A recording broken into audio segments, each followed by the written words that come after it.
Terima kasih. Selamat malam. Salam sejahtera untuk kita semua. Salam akal sehat. Itu yang penting.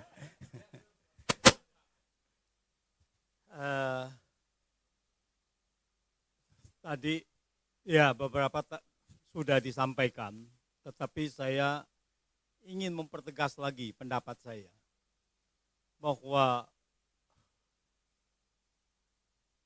TPUA minta untuk proyek IKN ini dibatalkan. Cara membatalkannya ada beberapa cara. Tetapi kalau pendapat saya adalah bahwa ini wajib dibatalkan. Karena undang-undang IKN ini adalah melanggar konstitusi. Melanggar konstitusi. IKN ini bentuknya apa? Pemerintah daerah apa bukan? Pemerintah daerah di dalam undang-undang IKN ini kota, namanya kota pemerintah daerah. Otorita adalah badan administrasi. Jadi ini adalah pemerintahan daerah. Disebut bahwa ibu kota adalah pemerintah daerah, ibu kota negara dalam bentuk badan otorita. Nah ini yang melanggarnya karena pemerintah daerah adalah hanya bisa berbentuk provinsi, kabupaten, atau kota. Tidak bisa berbentuk badan otorita. Kepemilikan lahan Indonesia itu ada di pemerintah daerah. Apakah itu kabupaten atau kota? Oleh karena itu, kita, rakyat membayar pajak bumi dan bangunan itu kepada pemerintah daerah, bukan kepada pemerintah pusat. Pemerintah pusat itu tidak ada lahan. Untuk daerah khusus seperti Jakarta, kita ke pemerintahan daerah. Di IKN itu dengan badan otorita, mereka itu melakukan aneksasi terhadap daerah seluas 256.000 hektar. Itu dimiliki dan masuk penerimaannya itu ke dalam APBN. Ini tidak boleh. Ini harus ke pemerintahan daerah. Tidak ada ini.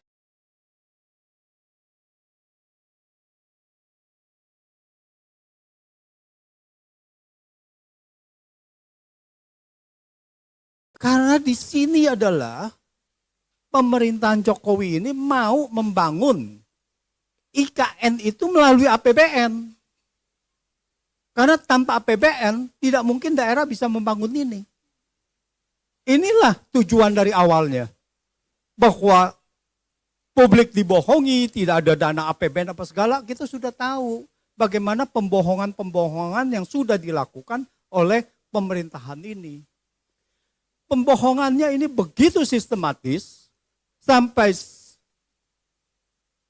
diberitakan secara sistematis terstruktur bahwa sudah ada investor asing, sudah ada SoftBank, sudah ada dari Saudi Arabia, dari Qatar, dan lain-lainnya. Tapi itu semuanya pembohongan semuanya. Karena apa? Karena itu semuanya dinyatakan hanya sepihak oleh Indonesia. Tidak ada orang kalau mau investasi adalah mereka melakukan press conference, ya, lalu mengatakan, ya saya berminat. Tidak ada satupun jejak yang mengatakan investor asing itu mengatakan bahwa dia berminat untuk investasi itu. Jadi ini sudah pembohongan terstruktur sekali. Jadi ini wajib batal. Apa konsekuensinya? Ya konsekuensinya tadi yang sudah dikatakan bahwa ini terjadi kerugian negara. Kerugian negara ya harus diusut. Jadi di situ dikatakan bahwa SoftBank mau investasi 30-40 miliar. Ini tidak ada malunya pejabat ini. Nguber-nguber sampai ke Qatar, nguber-nguber sampai ke Saudi Arabia, minta-minta untuk investasi. Sampai kalau nggak salah ada jalan tol dinamakan MBZ. Ini gimana? Itu pun dikorupsi kan.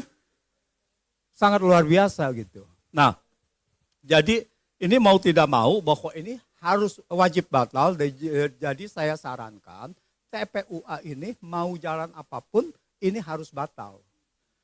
Tadi Bang Egy mengatakan bahwa ada beberapa cara, tetapi saya melihatnya adalah bahwa gugatan ke MK ini harus segera dilakukan. Karena ini adalah bukti bahwa ini adalah melanggar. Bahwa kalau dengan DPR mengkoreksi, lalu Perpu mengkoreksi dan sebagainya, itu seolah-olah tidak ada pelanggaran. Pelanggaran ini tidak bisa didiamkan.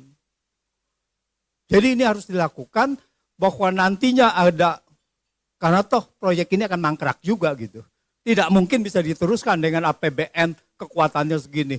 Tahun ini aja sampai dengan Januari sampai April, penerimaan pajak ini sudah turun 8%. Seharusnya naik 8%. Jadi secara total sudah diskrepensi, ada selisih dengan target itu sudah 15, nantinya akan menjadi mungkin antara 15 sampai 20%. Selisih penerimaan pajak. Turunnya, selisihnya adalah penurunannya shortfall, itu adalah sekitar mungkin diperkirakan bisa sampai 15%. Jadi tidak ada. Jadi kalau yang tadi dikatakan bahwa oh ini siapa Luhut ya, minta bahwa ini ditambahkan apa segala, ini melanggar undang-undang APBN. Karena apa? Karena tidak ada detailnya. Karena apa? Undang-undang APBN itu setiap pengeluaran di dalam APBN harus sudah dirinci unit organisasi dan fungsi dan program. Jadi ini tidak ada gitu. Masa seenaknya aja, oh ya ini tinggal ditambahkan nggak ada. Seperti juga waktu itu Bansos. Bansos itu tidak ada dananya. Harusnya adalah melanggar konstitusi gitu kan.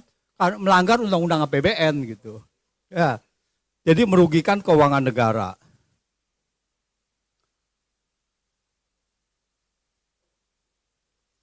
Terus poin selanjutnya adalah Undang-Undang DKJ ini sudah disahkan. Daerah khusus Jakarta. Jakarta ini sudah bukan ibu kota lagi. Meskipun ada embel-embelnya, ini berlaku efektif, tetapi katanya berlaku tergantung dari kapan Perpres itu dikeluarkan. Artinya apa? Artinya kan ketidakpastian kan? Siapa sekarang? Kapan itu Perpresnya keluar? Apakah besok, bulan depan, tahun depan, setahun lagi, 2 tahun lagi? Ini kan tidak ada kepastian. Jadi sekarang kalau gubernur yang sekarang, kalau ada pilkada di Jakarta, ini pilkada apa? Ibu kota atau DKJ? Nah ini yang harus ini jadi Jokowi membahayakan posisi Indonesia terkait dengan ibu kota. Dan letak ibu kota ini sangat strategis, semuanya harus ada di situ gitu. Jadi di dalam undang-undang kita itu semuanya ada. BPK harus ada perwakilan di setiap provinsi dan ibu kota. Jadi dia punya berdirinya itu harus di ibu kota. Beberapa institusi negara itu harus ada di ibu kota. Sekarang kalau ibu kota IKN-nya sudah harusnya secara undang-undang dia sudah berlaku, tapi kemudian Perpres mengatakan baru berlaku setelah Perpres, yang mana lebih kuat? Kan undang-undang lebih kuat, Perpres kan tidak kuat. Nah ini masalahnya gitu. Jadi undang-undang ini sudah mengatakan bahwa undang-undang IKN ini sudah berlaku. Ini siapa yang mengatur negara ini bisa kok undang-undang itu dibilang bahwa Perpres akan lebih kuat dari undang-undang gitu. Undang-undang ini diatur Perpres gitu. Jadi ini sudah negara ini sudah amburadul sekali di bawah pemerintahan Jokowi gitu. Jadi tidak bisa tidak bahwa ini harus dibatalkan dan Jokowi termasuk di dalam UIKN ini harus dimintakan pertanggungjawabannya gitu kan. Kapanpun apakah dia masih menjabat atau setelah menjabat, saya rasa ini semuanya harus digugat dan TPUA ini saya harapkan juga mempunyai akan mengadvokasi untuk hal ini penegakan kedaulatan dari kita punya hukum. Terima kasih.